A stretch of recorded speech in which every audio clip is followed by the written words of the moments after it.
A friend of mine called me up yesterday morning. He was practically shouting into the phone. "John, what the fuck is going on?" he said.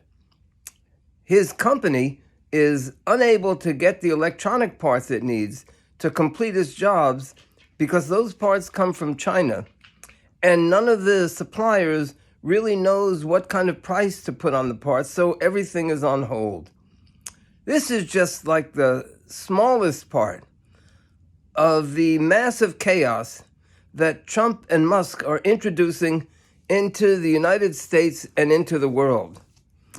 You've got appointees who are serial sexual harassers.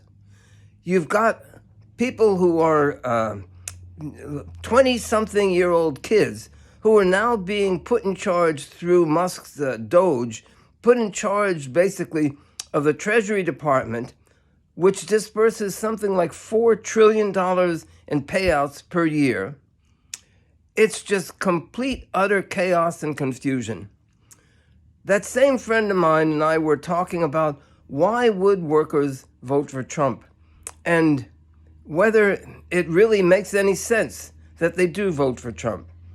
And my view is, yes, it does make sense. It doesn't make sense if they're thinking about their economic interests, but that's not the point.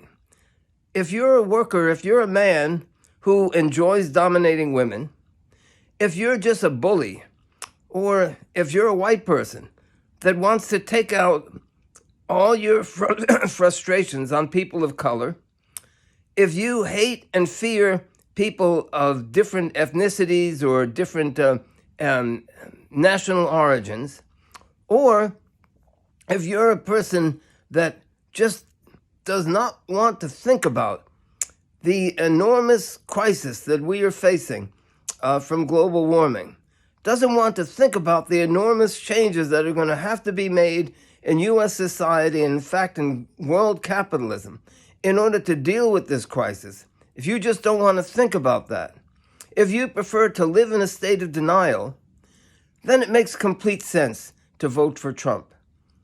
That is the basis for the working class support for Trump, unfortunately. And we have to blame, a lot of people are blaming the Democrats, a lot of people are blaming the Republicans. Let's not let the union leadership off the hook.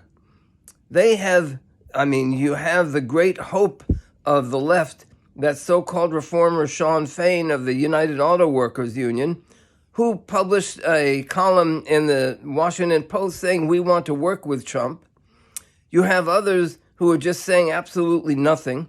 The AFL-CIO is saying and doing just about nothing.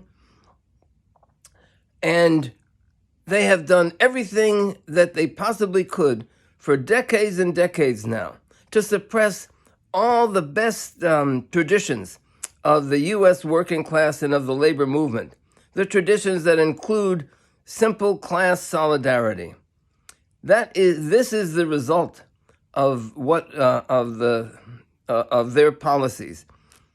And now we are facing a desperate need.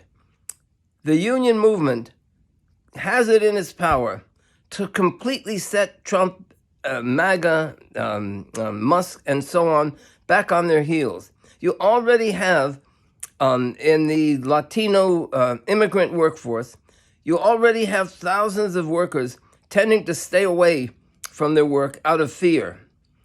This should be an opportunity for the union movement to go out in a crash organizing campaign in the agricultural sector, in meatpacking, in food processing, where a lot of immigrants, many of them undocumented, work, and try and organize, starting with a 1 week stay away, a 1 week strike, with the demands: 1, stop all the raids; 2, immediate citizenship for workers for any immigrants who have been working in this country; 3, a $30 an hour minimum wage; 4, full pension and other benefits.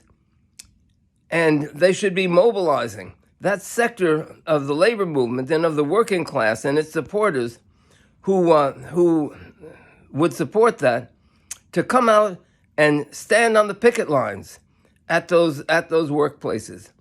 Within 2 or 3 days, the grocery stores would be completely empty, and there would be a massive pushback against Doge and MAGA and so on.